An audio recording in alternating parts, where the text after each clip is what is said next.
videu jsem dal Prestige 2 na Pierceovi, měl jsem až 50 plus win streak a hrál jsem s hráčem jako je Maury a Izana. Chilloval jsem si v lobby, pushoval jsem Pierce na Prestige 1 s randoms a v tom mě pozval Izana, byl v lobby s Maurym, tak začal náš push. Pro ty z vás, co by neznali Mauryho, tak je to několikanásobný World Finalist, Monthly Finalist a Izana drží rekord za nejvíc trofy na jedné postavě, konkrétně B.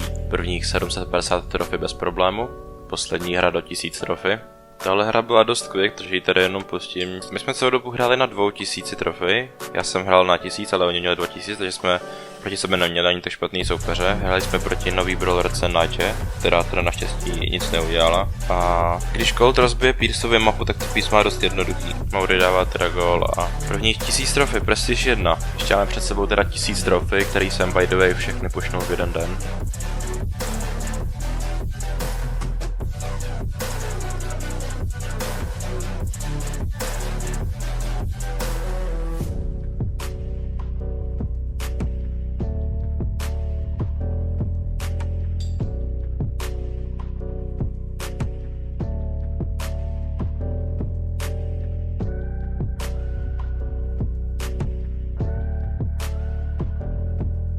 Tady už Maury hrát nemohl, tak jsem ještě rychle změnil tým.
Dostali jsme se teda na 1600 trofy, kde to bylo ještě docela jednoduchý. Chtěl jsem zkusit 100 win streak, ale bohužel přišla trochu smolná hra.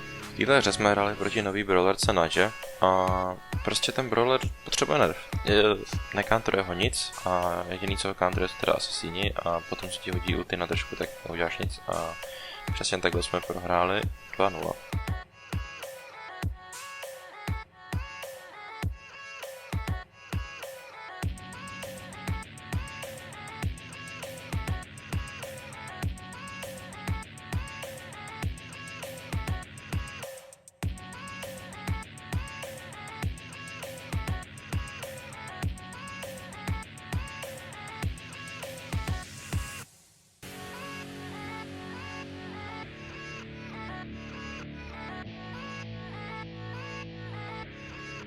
Máme 994 pohárků a jdeme na poslední hru.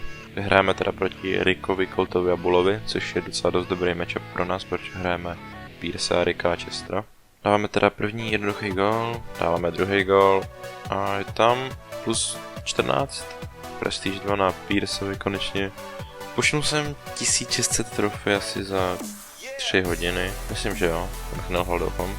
A konečně Prestige 2 a zkusím udělat ty Prestige 3 na něm, ale už bude trvat trošku díl, to zkusím třeba nějaký z dalších videí Prestige 3 na Pierce.